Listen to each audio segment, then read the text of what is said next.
Farmacologia em Covid. Então, obrigado. Vamos dar o direito de tirar a máscara, já que eu estou longe de todo mundo, para não sufocar, que é um problema que a gente tem tido nas aulas agora, está falando, a gente começa a sufocar. Tá?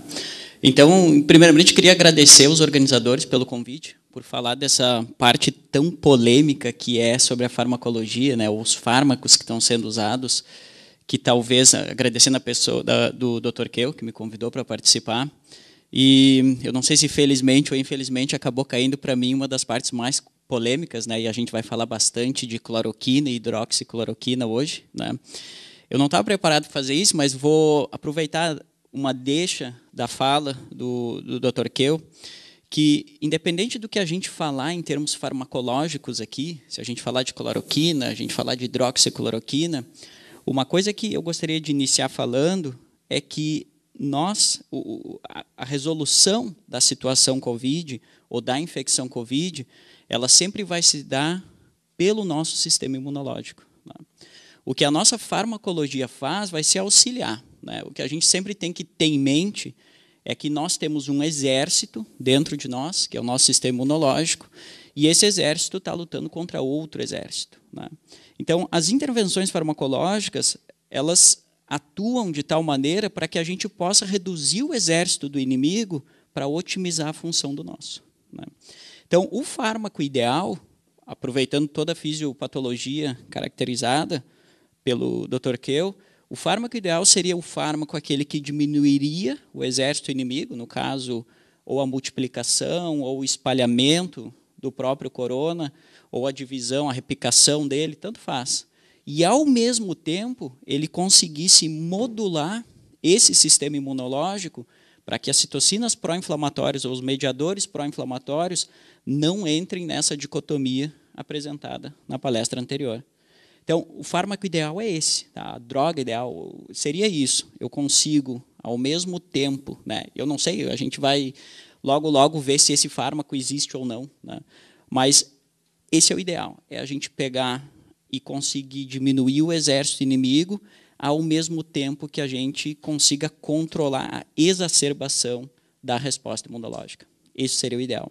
A minha proposta é bem simples. Tá? A minha proposta para a palestra de hoje seria a gente dar uma olhada principalmente nos mecanismos das drogas que estão na boca do povo, cloroquina, hidroxicloroquina, a gente pode falar de ivermectina, eu não sei se a gente tem espaço para perguntas depois, mas a gente pode falar de zinco, de vitamina D, seja lá o que for, de agentes antivirais, o que surgir. Mas eu vou focar bastante nas duas mais polêmicas, que é a cloroquina e a hidroxicloroquina. Antes da gente entrar nisso, eu vou propor para a gente dar uma olhada num mecanismo um pouco mais molecular do que apresentado anteriormente, no que significa a invasão ou a infecção do vírus nos nossos tipos celulares. Por que isso é importante? Porque, farmacodinamicamente falando, tá, o mecanismo de ação dos fármacos que a gente vai estar olhando, muitos deles vão estar atuando nessas etapas. E se fica claro o que está acontecendo nas nossas células, fica claro aonde esse fármaco está atuando. E aí a gente consegue ter uma visão bem mais aproximada se fármacos que foram usados lá para outras patologias, para outras infecções, por exemplo, a malária, lá da hidroxicloroquina ou a cloroquina, a gente conseguiria transpor elas e elas teriam, vamos dizer assim, um efeito farmacológico ideal nesse caso. Tá? Então, vou pedir o primeiro slide, por favor. Próximo. Então, o que eu proponho? Tá? Como é que acontece uma infecção viral? E eu vou passar um pouco rápido nisso, mas o que me interessa mais é o mecanismo molecular que está na nossa figurinha ali da esquerda de vocês, como que o vírus infecta a gente. A gente ouve esse termo partícula viral o tempo inteiro. Tá? Os aerosóis são carregados de partículas virais e essas partículas virais elas infectam as nossas células. Tá? Como é que isso funciona? Eu trouxe um exemplo, só para... Eu reciclei esse slide das minhas aulas de imunologia. Tá? Então, não é um corona, isso é um exemplo de HIV. Tá, obrigado. É um exemplo de HIV, mas ele mostra uma partícula viral extremamente didática, que fica legal da gente dar uma olhada. O que é isso? A partícula viral nada mais é do que um dispositivo biológico. Tá? É um dispositivo biológico de entrega de material nuclear, de RNA, nesse caso, do corona, para dentro das nossas células. como que isso funciona? Muito bem apresentado antes, todas essas reações e toda a infecção ela é dependente de um ancoramento dessa partícula viral em alguma coisa específica nas nossas células. No caso dessa patologia ou dessa infecção do corona, são receptores da enzima conversora de angiotensina, especificamente o 2. Tá? Muito bem colocado também, esses receptores eles são bem abundantes, tá? Em sistema respiratório e também em sistema cardiovascular, sistema renal também, mas principalmente sistema respiratório e cardiovascular. O que acontece? Essa partícula, aqui tem um exemplo, a gente tem ali um material genético dela, ali dentro, ela tem um que a gente chama de um capsídeo, que nada mais é do que como se fosse um papel de presente enrolando proteico, feito por proteínas do próprio vírus.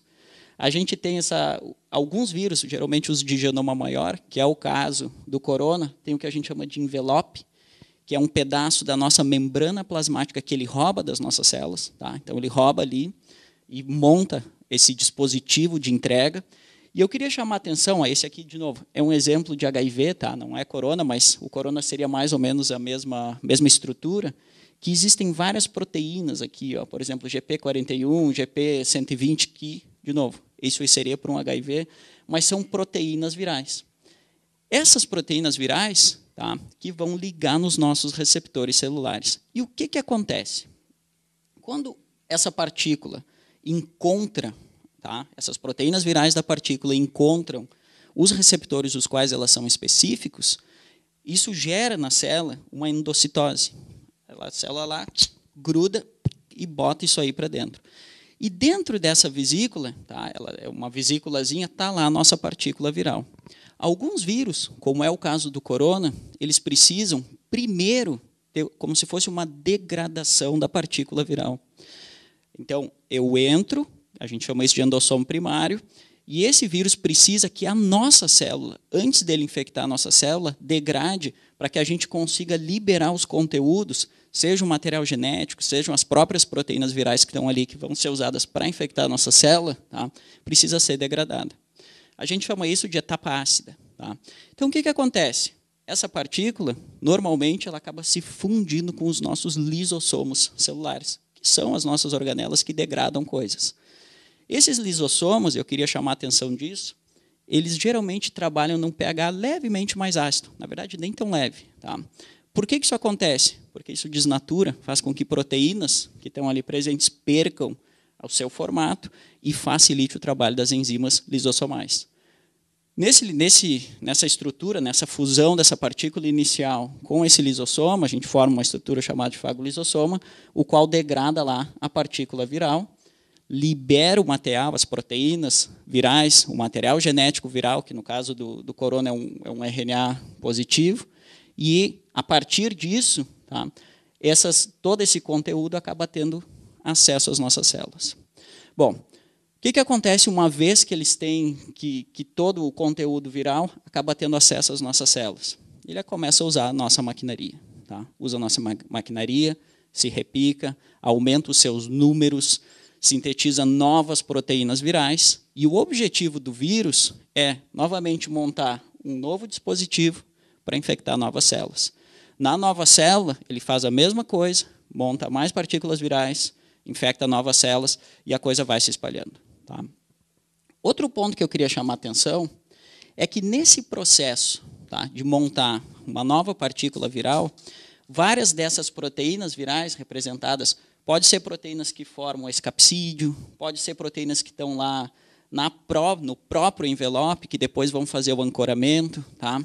Todas essas proteínas, elas acabam recebendo o que nós chamamos de reações de pós-transcrição. Tá? O que são isso? As proteínas virais, quando elas são sintetizadas, na maioria delas elas não estão prontas. Tá?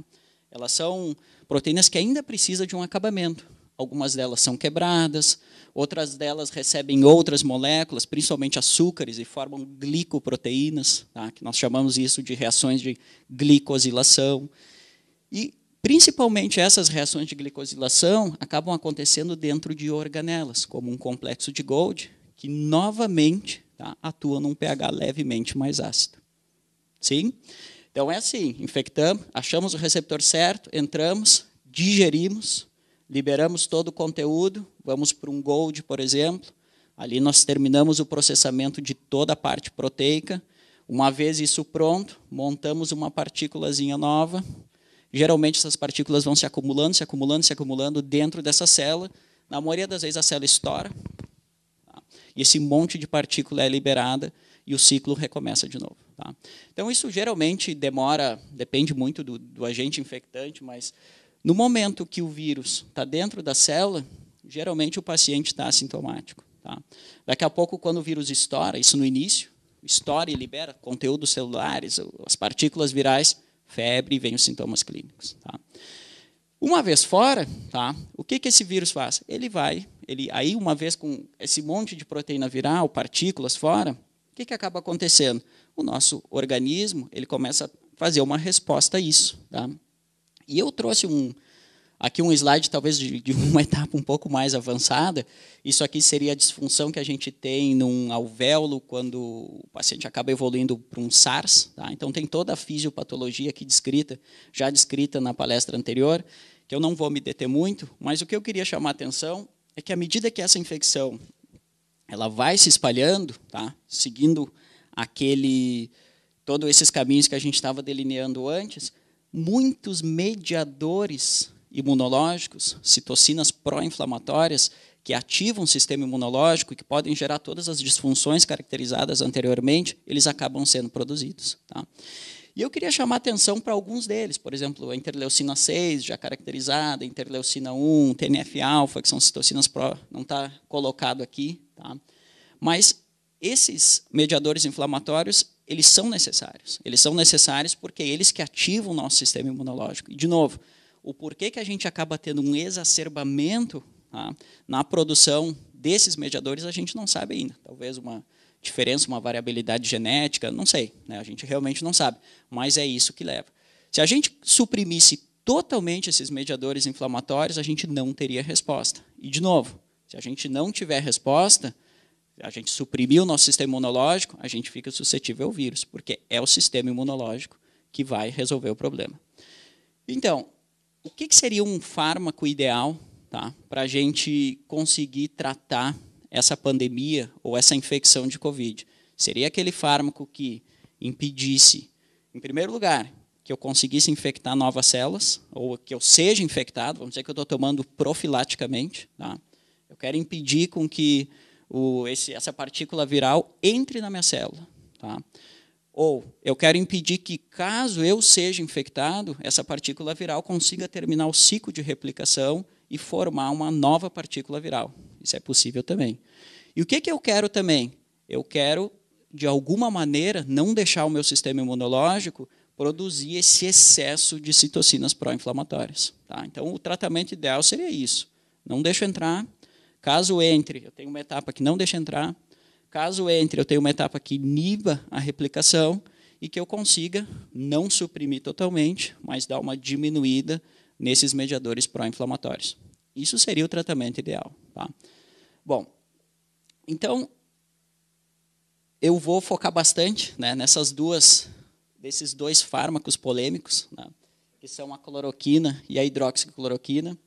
Infelizmente, o uso ou não uso foi polemizado bastante, né? A gente sabe, funciona, não funciona, tem efeito adverso, vai funcionar, pode ser tomado profilático, não pode, a gente não sabe nada em relação ao Covid. Então, a minha proposta, de novo, é bem simples. Eu vou apresentar para vocês aspectos farmacodinâmicos, farmacocinéticos, mecanismos de ação desses fármacos, tá? E depois a gente transpõe isso aí para um efeito. Na verdade, tem vários trabalhos demonstrando efeito antiviral, mas a gente transpõe se isso seria realmente útil ou não. Eu não me segurei muito em aspectos clínicos, que eu sei que a gente vai ter outras palestras falando sobre isso, né, manejo, então eu fiquei realmente na parte farmacológica. Tá? Então, esses dois fármacos, tá, a cloroquina apareceu mais ou menos na década de 30, tá, lá no período de guerra, a gente já tinha pesquisas pelos alemães em relação ao fármaco, são 2 alcaloides extraídos da casca de uma árvore.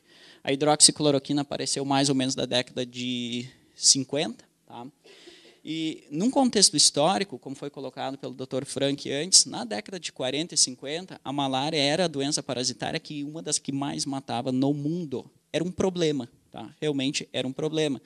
E se houve um grande esforço em termos de busca e obtenção de novos fármacos para tratar, de inseticidas para acabar com o mosquito, que é o hospedeiro final, tentar segurar a transmissão dela, e foi nesse interim que a cloroquina principalmente surgiu. Tá?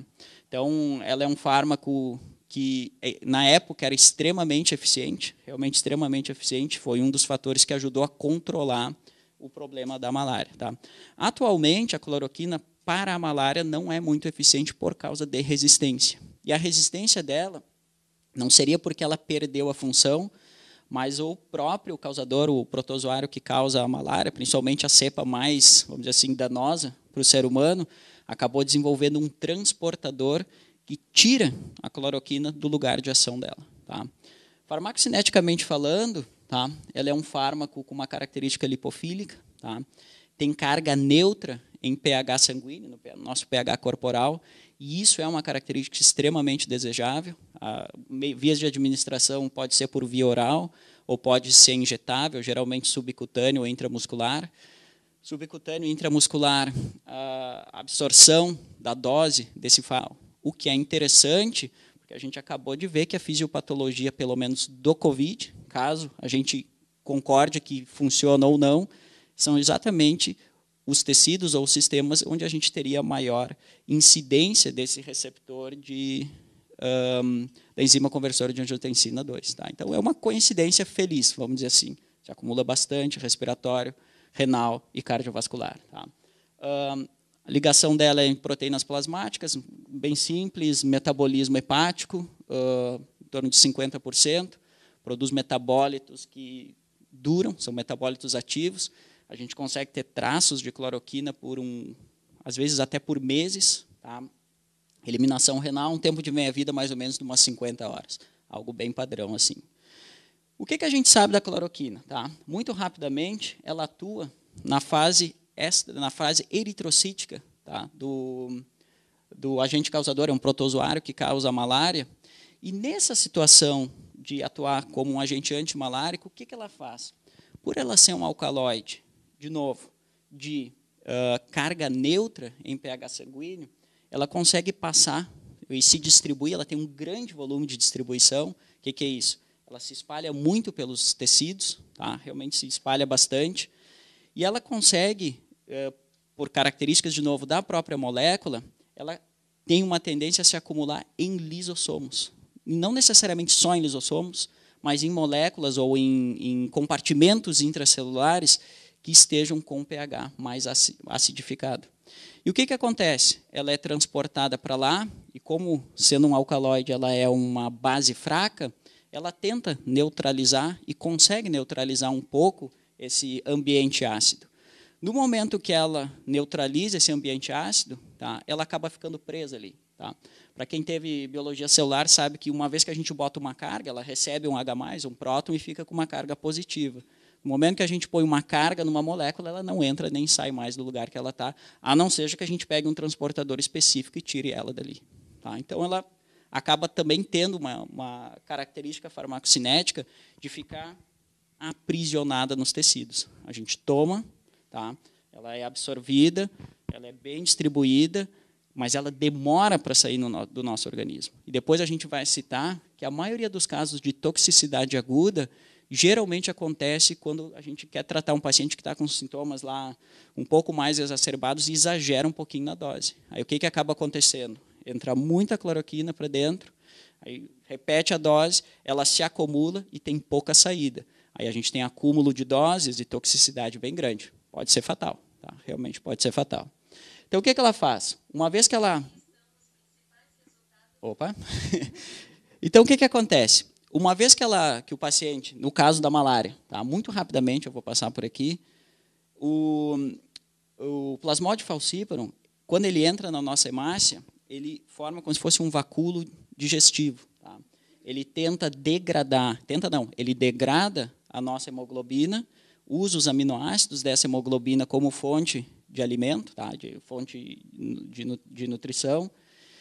E o que sobra dessa degradação da hemoglobina é o grupamento M, que está o ferro.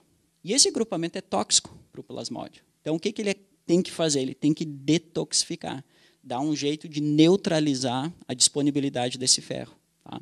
Como é que ele faz isso? Ele pega vários desses grupamentos, faz como se fosse uma reação de polimerização e transforma em outro composto. Tá? O que a cloroquina faz? Bom, tem duas coincidências legais aí. Primeiro, ela se acumula nesses lisossomos ou nesses vacúolos, que são levemente mais ácidos, para facilitar a digestão, é natural dela.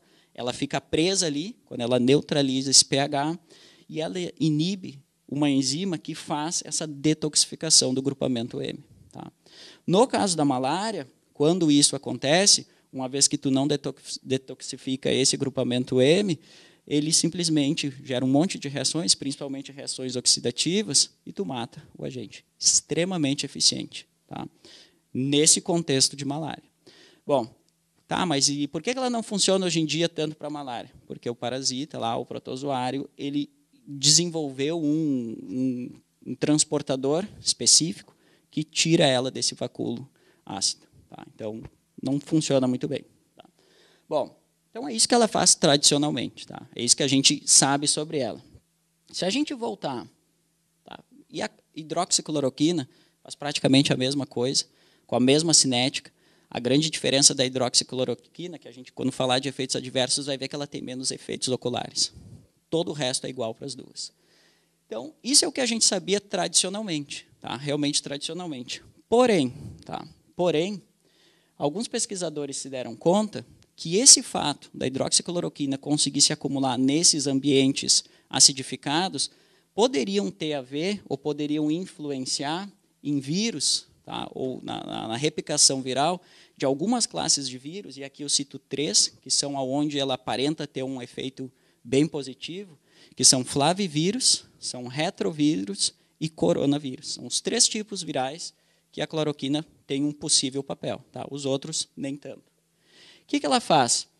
Se a gente lembrar que nessa etapa de entrada do vírus, quando esse vírus envelopado ele precisa ser digerido, tá? Para liberar o conteúdo dele para fora, e essa digestão acontece numa estrutura acidificada, naturalmente, a cloroquina, tá, ela vai se acumular e neutralizar esse pH. Tá? Uma vez que esse pH é neutralizado, o que acontece? Eu atrapalho todas essas enzimas lisossomais que fariam essa digestão. Tá?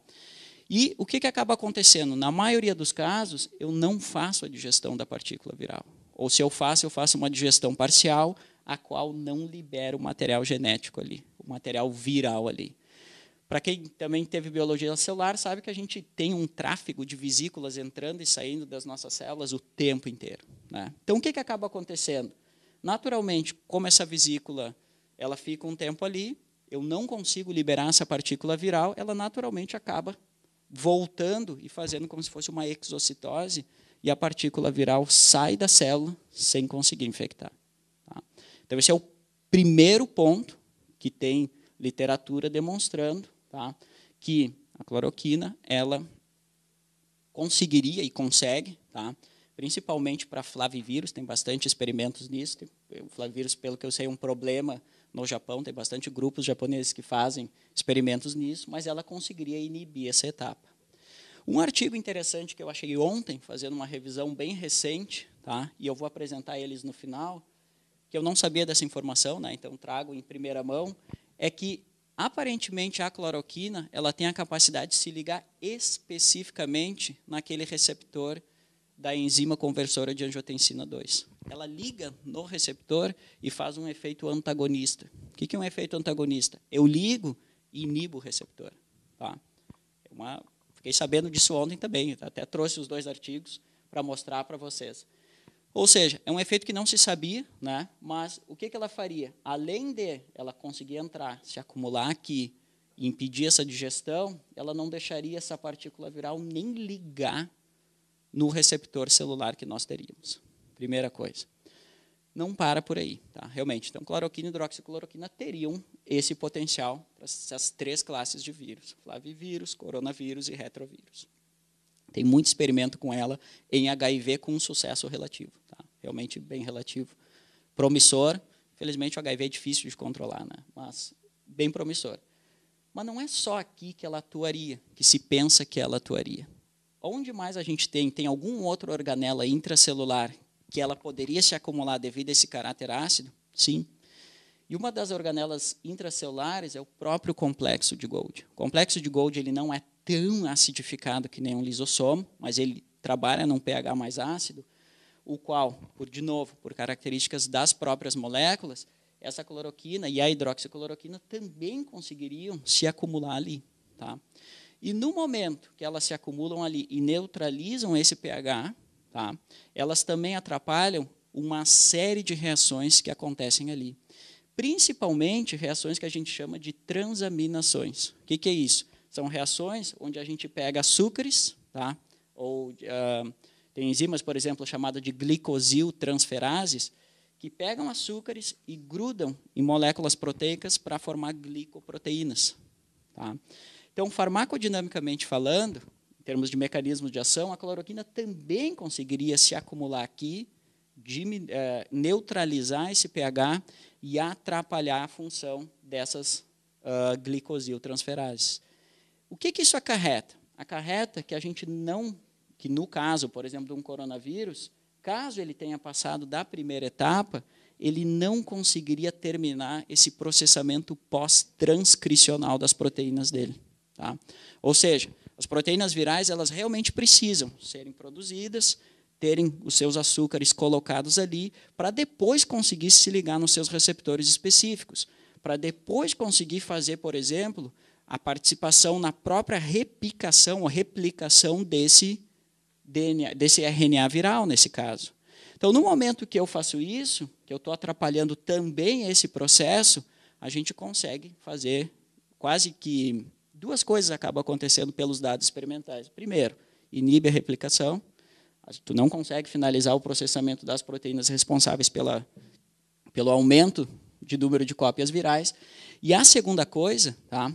Muitas dessas proteínas que estão no envelope, ou as próprias proteínas virais que montam a partícula, elas não ficam com a sua função otimizada. Tá? Por exemplo, existem evidências, tá, e trabalhos mostrando que para o HIV, não para o corona, tá, mas para o HIV, o uso de cloroquina fez com que produziu partículas virais sem o vírus dentro, ou seja, partículas virais estéreis. Tá? Por quê? Porque ela foi lá, atuou aqui, não conseguiu impedir, vamos dizer assim, a formação da partícula, mas inibiu algumas das proteínas que são necessárias para que o vírus se desenvolva. Perfeito? Então, farmacodinamicamente falando, tudo isso que eu estou falando, tá? Não sou eu que estou dizendo, está lá na literatura. Tá? Então, existem para flavivírus, para coronavírus, para retrovírus, tipo HIV, vários estudos que dão suporte para todos esses mecanismos farmacodinâmicos que eu estou demonstrando aqui. Tá?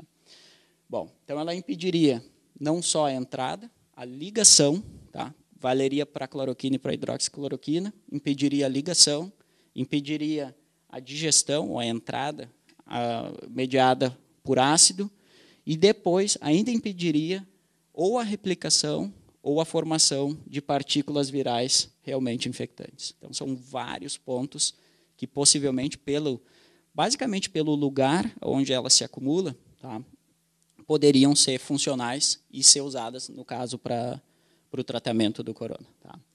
Outro detalhe que eu queria chamar a atenção, né, aproveitando de novo a palestra do Dr. Kehl, é que a cloroquina, a gente pode fazer uma correlação. Os lugares onde a gente mais tem os receptores de ECA2, enzima conversora de angiotensina 2, é renal, respiratório e cardio, que é geralmente, tá, onde essa cloroquina se acumula.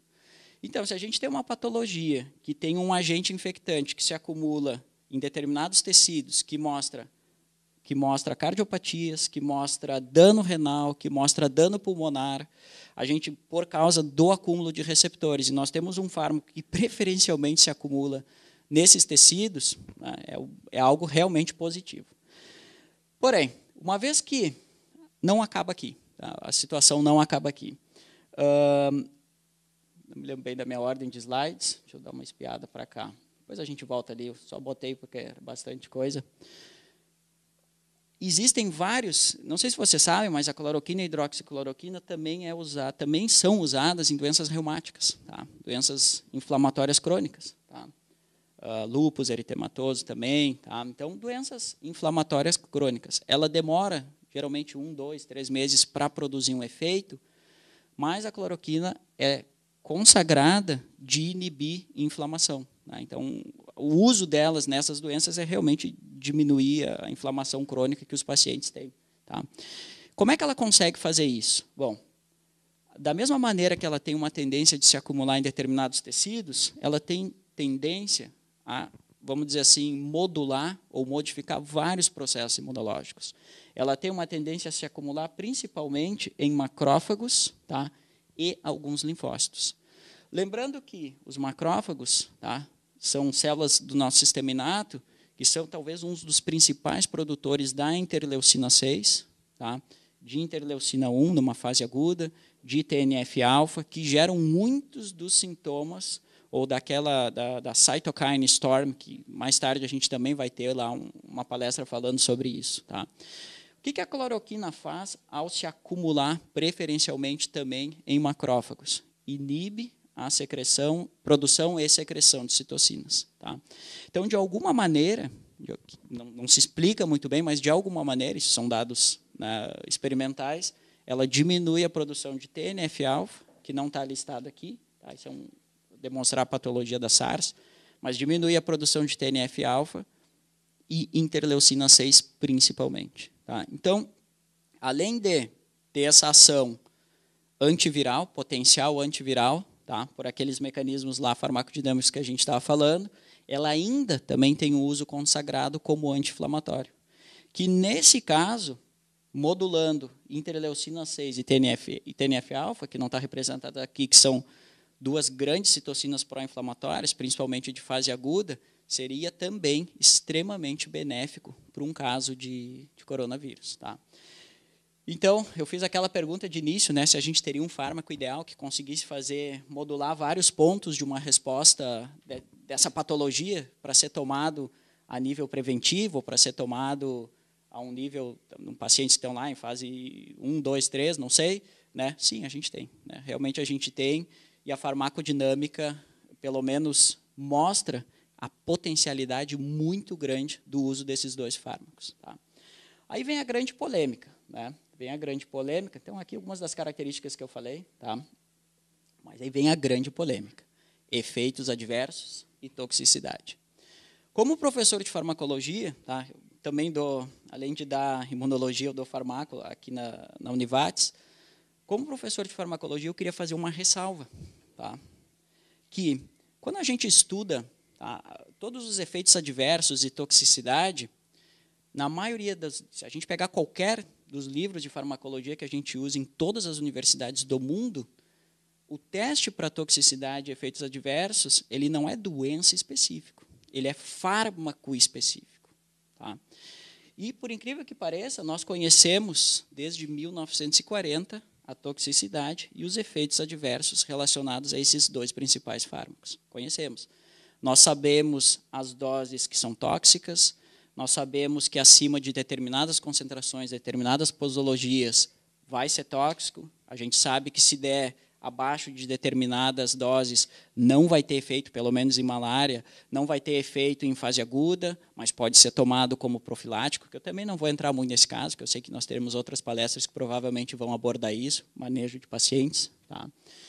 Então, esses efeitos adversos, claro, não tem como nós sabermos efeitos adversos específicos para o COVID, porque até pouco tempo atrás nós não tínhamos COVID. Mas nós temos, há mais de décadas, efeitos adversos e toxicidade caracterizados por doses, por diferentes tipos de protocolos de uso há muito tempo. Né? Então, por exemplo, assim, ó, o que eu quero dizer com isso? Se eu der uma dose acima do que a gente já sabe, por exemplo, tem uma dose que eu sei que acima dela eu vou gerar uma cardiopatia aguda no paciente, que eu posso levar a uma parada cardíaca. Se esse paciente está com artrite reumatoide, está infectado pelo corona, está com malária, não interessa o que o paciente tem. Se eu der essa dose, eu sei que eu vou estar botando o paciente, não interessa o que ele tem. A toxicidade é do fármaco, não interessa se ele está com corona ou se ele está com malária. Se eu der essa dose acima, eu sei que eu posso fazer com que esse paciente tenha uma arritmia, uma disfunção do miocárdio, uma parada cardiovascular. Eu sei disso. Tá? Então, bom, claro que cada patologia tem as suas peculiaridades, mas eu jamais daria uma dose acima do que a gente sabe que vai gerar uma cardiopatia para um paciente. Ah, mas eu quero salvar o paciente de corona. Bom, não adianta tu fazer com que o paciente tenha uma parada cardíaca para tentar salvar ele. Não funciona. Né? Então, acho que existe uma grande confusão entre eficácia. Ah, eu não vou usar cloroquina porque eu não sei se funciona. Bom, isso é uma coisa. Não sei se funciona. Tá, realmente, está justificado. Mas eu não vou usar cloroquina porque ela é tóxica. Nós temos décadas de evidências farmacológicas sobre toxicidade. Então, são duas coisas diferentes que estão, no momento, confusas. E aí que vem a polêmica. Sim?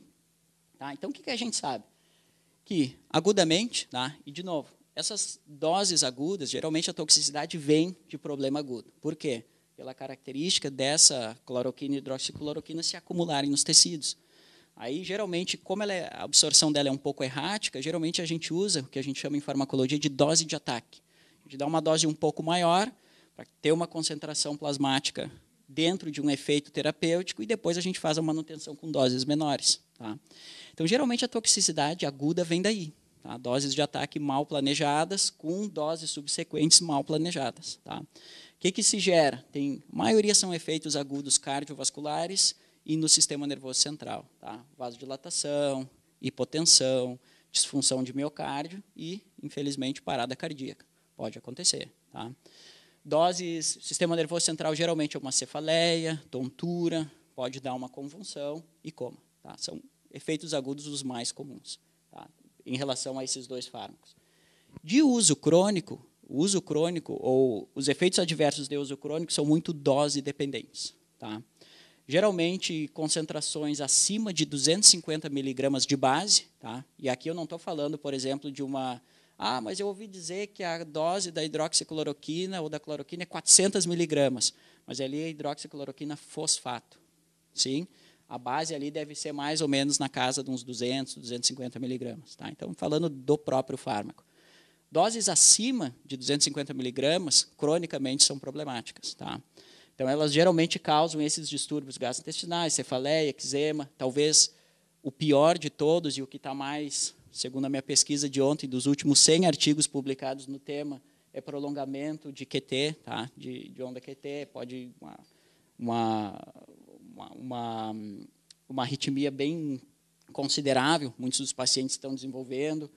Geralmente, doses mais altas geram uma retinopatia irreversível, tá? Realmente irreversível, mas uso crônico de doses muito altas, de posologias muito altas, não tem o que fazer, distúrbios visuais, convulsões e assim por diante. Tá? Então, são efeitos que a gente tem interações exclusivas mais relacionadas. Né? Como professor de farmaco, gente, não existe um fármaco que não tenha efeito adverso. Não existe. A gente pode pegar todos os livros de farmacologia, sem exceção, não há um fármaco que não tenha um efeito adverso. Então, a gente querer um fármaco, mas eu não vou usar porque tem efeito adverso. Bom, então, não usa mais nada, porque todos têm. Como é que a gente evita isso? Tem alguns que, infelizmente, têm efeitos dentro da concentração que a gente quer para tratar a patologia que está ali. Tem outros que a gente maneja as concentrações. Tem pacientes que têm complicação. Pacientes que têm complicação hepática, que têm complicação renal. Pô, eu disse antes que a excreção é renal. Então, se eu tenho um paciente que está com o sistema renal acometido pela patologia do COVID, provavelmente essa excreção dessa cloroquina ou dessa hidroxicloroquina vai ser diferente. Ele vai acumular um pouco mais, vai excretar menos. Então, talvez eu tenha que baixar a dose desse paciente. Mas isso é manejo. Isso realmente é manejo de paciente. Tá? Então, a mensagem que eu queria deixar, principalmente em relação a esses dois fármacos, é justamente essa. A gente tem uma confusão bem grande entre eficácia, tá? Se realmente funciona, tá? E toxicidade. Em termos de toxicidade, farmacologicamente falando, não há justificativa para não usar. Tá? Eu sei que tiveram alguns experimentos que foram cancelados aqui no Brasil, usando doses absurdas. Né? Tem várias polêmicas, tem vários ensaios clínicos mostrando que funcionam, que não funcionam. Né? E não vou me deter muito nessa parte clínica, mas muitos dos protocolos eles são variados. Tá? A evidência científica, a vivência de hospital, provavelmente a maneira que o Bruno Bor está fazendo aqui não é a mesma que o hospital lá em Brasília está fazendo, que São Paulo está fazendo. Então, isso dá em termos experimentais, dá muita variabilidade. O dia que tu introduz ao medicamento, a maneira com que tu introduz o teu medicamento, a dose de ataque, o acompanhamento. Então, acredito que toda essa diferença de resultados, além do tamanho do N dos experimentos, seja mais questão de protocolos. Tranquilo? Tá, espero que tenha dado uma ajudada. E muito rapidamente, acho que eu tenho tempo ainda. Tenho tempo? Tenho, né? Ontem, quando eu estava finalizando essa apresentação, eu joguei no PubMed a palavra hidroxicloroquina e coronavírus. Tá? E pedi para organizar em questão temporal. Tá? E eu foquei nos últimos 100 artigos publicados em relação a esse tema. Tá? Para ver se tinha me passado alguma coisa. E eu achei 2 artigos, 2 que falam de aspectos farmacológicos, 2 de uma gama de 100. Isso é muito pouco, gente. Muito pouco para muita polêmica. Tá? 2. O que mais tinha lá? Ensaios clínicos, realmente ensaios clínicos, mostrando que sim ou que não, tá? De vários fármacos. Tá? Muitos artigos tratando de cardiopatias. O uso de cloroquina dá aumento de QT. Pô, isso a gente sabe desde 1950. Sabe? Pô, o uso crônico de cloroquina está gerando arritmia. A gente sabe isso desde 1950. Sabe? É o que a gente tem maioria. Então, os 2, e foi esses que eu citei antes, da ligação direta da cloroquina em relação ao receptor AC2. Tá? Muito rapidamente, eu queria só finalizar falando de alguns outros, principalmente da ivermectina, que eu sei que tem gerado bastante polêmica. Né? Então, a ivermectina, ela é tranquila relação? Não sei se tem espaço para pergunta. Sim? A gente pode deixar aberto depois. Né? Então, eu vou focar mais na ivermectina, que eu sei que também gera... Né? Tem até alguns alunos que falam, prof, o que tu acha da ivermectina? Tu não acha que é forçar um pouco a barra, querer tomar isso? Depende. Tá? E aqui eu faço uma ressalva. Depende. Se a gente olhar para os mecanismos os quais a ivermectina usa para matar os parasitas, realmente, não tem justificativa nenhuma.